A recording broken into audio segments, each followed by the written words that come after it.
A brief description of what to do in each section of the problem set. For the first two questions, we're asked to show that the given vectors represent the same vector. First of all, you have RS. You need to find out how much you go, what the change is to go from the one x component, or the first vertices and then the second vertices, what the change is. And then you want to show that that vector is equivalent to PQ, where P starts at 0, 0. So PQ will be the standard representation, since P is the origin. And in order to show that they're the same, you need to show that they have the same standard representation. In the second part, we are given some vectors, and we're asked to find a variety of vectors. So RS, we need to do what? We again are going to see what's the change. R is the tail, S is the head. We need to go from -2 to 2. How much did it change? From 5 to -8, how much did it change? That will be the standard the component form of our vector. And then to find the magnitude, we will square each of those components, add them, and take the square root.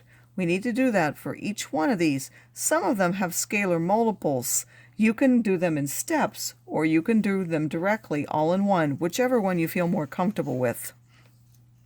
In this one, we are already given vectors in component form, the standard representation, and we want to find the component form of each vector.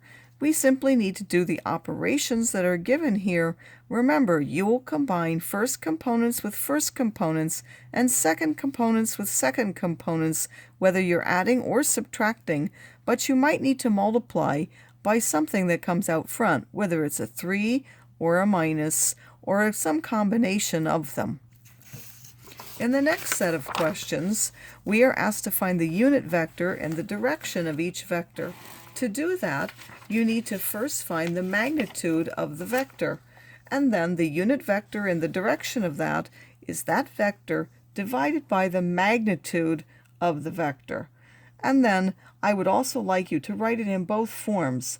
Write it in component form and then in terms of the standard vectors I and j. Find a unit vector and the direction of the given vector. Write your answer A in component form and B as a linear combination of the standard unit vectors I and j. Well, first, in order to do this, to find the unit vector, we again need to find the magnitude of the vector. The unit vector is again this vector divided by the magnitude. And then to write it as a linear combination of I and j, you simply take the first component times I and the second component times j, and I would like you to write that in both radical form and then as a decimal answer with 2 decimal places. In the second part, it says find the component vector of each vector pictured. The component vector is simply the magnitude times the cosine of theta for the first component and the magnitude times the sine of theta for the second component. Find the magnitude and direction angle of the vector. First of all, you need to figure out which quadrant this is in standard form. Where does it go? 3, 4 will be in which quadrant? For this one, it's given in terms of an angle and a vector. So you need to use the angle and the magnitude to determine which quadrant that's in.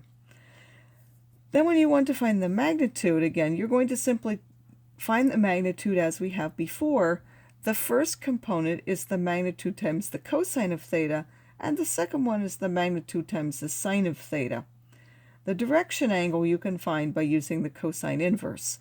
This one you have to do all those steps. Be careful. This one you almost have all of the information given to you already. On our last questions, we're going to use some of the vectors in some applications, which you would have already seen perhaps in physics. In the first one, we have an airplane that's flying on a bearing of 170 at 460. Find the component form of the velocity of the airplane and explain what it means. Again, the component form is simply the magnitude times the cosine of theta for the first one and the magnitude times the sine of theta for the second one. Be careful because this is the bearing and not the actual angle. drawing a picture of what the bearing is and changing it to the angle that we need from the standard starting at the positive x-axis position is important in answering these questions. And the second one, this is similar to what we had in the example. We have a plane that's flying on a bearing of 340 at 325. A wind is blowing with the bearing 320 degrees at 40 miles per hour. First, you're going to find the component of the velocity of the airplane just as you did in the question before. For the second part, you need to find the component form for the wind and then add that to the component form for the plane to get where the plane is actually going to go. Once you do that, find its magnitude and its angle by taking the inverse cosine.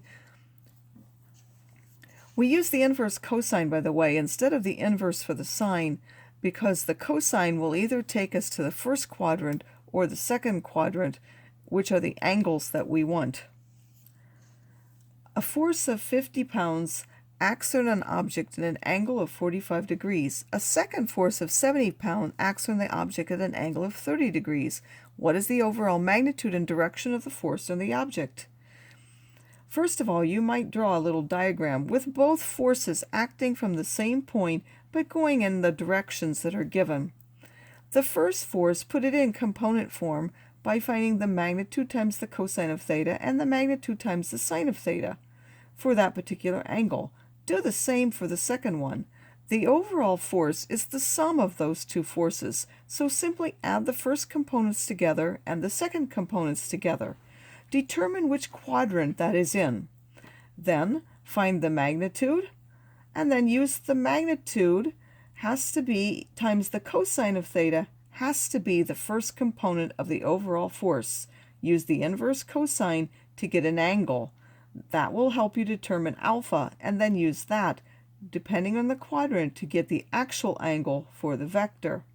Then answer your question in words. Give the magnitude and the angle for that vector.